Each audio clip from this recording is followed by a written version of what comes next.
rrëzohet edhe kjo pikë, se nuk ekziston një rrezik i tillë. Pasi po flasim për rastin e dytë ndaj Thaqit dhe 4 personave tjerë, a na tregon kur kryhet ky gjykim? Është pritur që të kryhet në muajin korrik këtë muaj apo ka ndryshuar diçka?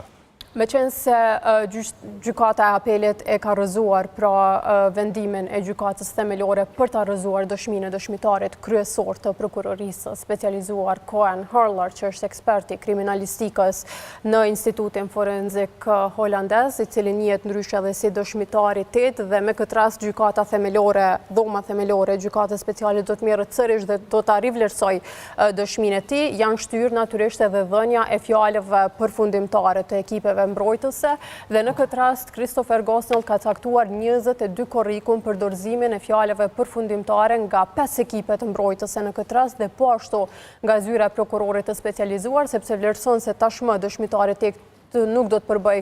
shumë problem, dhe me gjitha fatet e dhomave të specializuarat Kosovës i bie që në maksimum deri më 12 gusht do duhej që të jepeshin dhe të niste fjala përfundimtare që të kryhej ky proces gjyqësor, por duke qenë se në atë gjykata speciale ndodhet në pushimin e verës, i cili nis qysh më 27 korrekt deri më 14 gusht, i bie që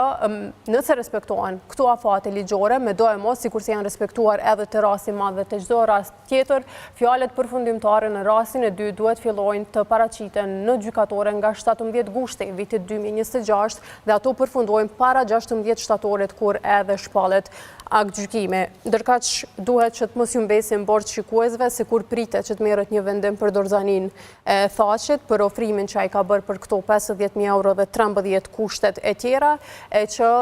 do ta shohim në vendimin me 2 ose më 3 gusht të vitit 2026, nëse gjyqtari vetëm e ka pranuar këtë, apo kjo luftë do të vazhdoj edhe tutjes, çka nuk është as pak e çuditshme, sepse në rastin e Fadel Fazliut, i cili kishte dhënë dorëzaninë e tij prej 40.000 eurosh, e kishte bërë më 29 gusht të vitit 2025, ndërkaq vendimi për lirimin e tij me kusht ishte marrë tek më 3 shkurt të vitit 2026, pra muaj të tërë çka ka të ngjarë të ndodhë sërish.